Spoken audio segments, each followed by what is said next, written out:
Stoney is here. We've got ourselves a Super Bowl champion. The Green Bay Packers were crowned tonight. And you called it. I did. I actually thought I was sitting pretty good there with my 29-17 prediction, but really came down to turnovers. You know, that's what most games come down to. And Big Ben had 2 big ones in the first half. Well, yes, he did, and it looked like it was going to be a blowout, but the Steelers came back. The biggest turnover, though, was Mendenhall's fumble. They're down 4. They've got momentum with the ball.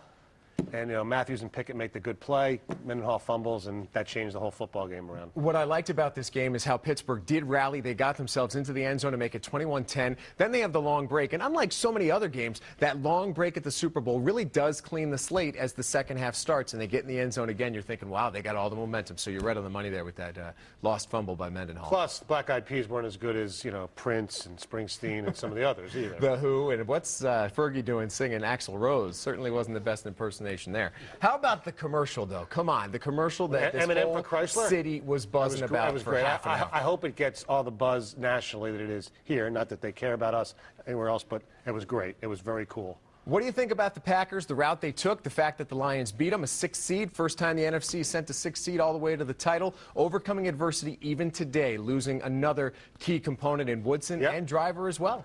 Absolutely. You got to tip your hat to them. They were the best team in the NFC. There's no doubt about it. And they're the best team in the NFL. And you talk about the injuries from Finley, the tight end, all season long.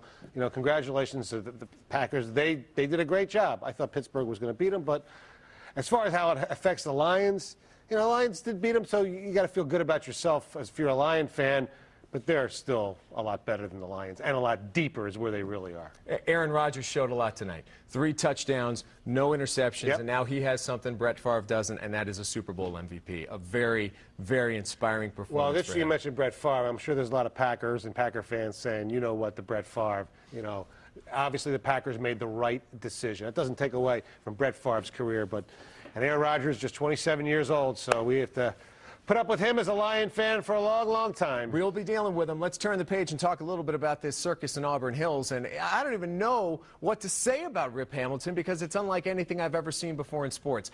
On the bench, in plain clothes one night, on the floor playing the next night. I wish we knew the exact truth. Look, obviously both sides. I've heard stuff from Rip absolutely just lambasting Kuster in practice and canceling practice, him calling everything, every name in the book, refusing to go into a game in January. Then he has the veterans like Ben Wallace and Tayshaun Prince backing him. And then the fact that he actually plays finally because they needed him and he played very well. It's ridiculous. It's a soap opera. As the Q turns, as the Rip turns, whatever you want to call it, it's a shame, but hey, what the heck, it's the Pistons. Would this team be better if they got rid of all 3 of the old guard? Ben, Tay, and Rip?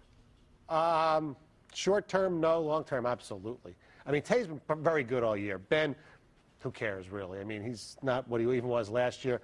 And Rip, as good as he can be, he's not that anymore. And he takes away time from guys like Ben Gordon and, you know, people, Austin Day, people who need to shoot the ball more. It's interesting. As the Q turns, as you say. I don't even want to give MSU time because they've played so horribly, which is shocking. And I do want to give you time to talk a little bit about your Stonehead of the Week. A couple of Super Bowl MVPs going at each other. Yeah, by the way, Michigan right now is the best college basketball team in the state since Oakland lost. That's true. Stonehead goes to former New York Giant and Super Bowl MVP Phil Simms. Why? Well, Phil Simms was annoyed at Desmond Howard because Desmond Howard had the audacity to criticize Phil Simms' son when he was doing a game for ESPN. He said the Tennessee-LSU game was featuring 3 of the worst quarterbacks in the SEC. At an NFL fan event at the Super Bowl, Phil Simms basically accosted Desmond Howard, started giving him a lot of grief. A fight almost broke out. There was security. Phil Simms, you're a grown man. Come on. Just because he's talking about your son, you're a critic? Phil Simms, Super Bowl MVP, and a Stonehead to put on your mantle. You can't take the fire out of the beast, I guess. Oh, God. Stick with us. That is Stoney. You can listen to him every Monday to Friday, 6 o'clock on 97.1 The Ticket. Coming up on the other side of the break, we're going to introduce you to Jessica Smith from Melvindale, a short track speed skater. Don't go away.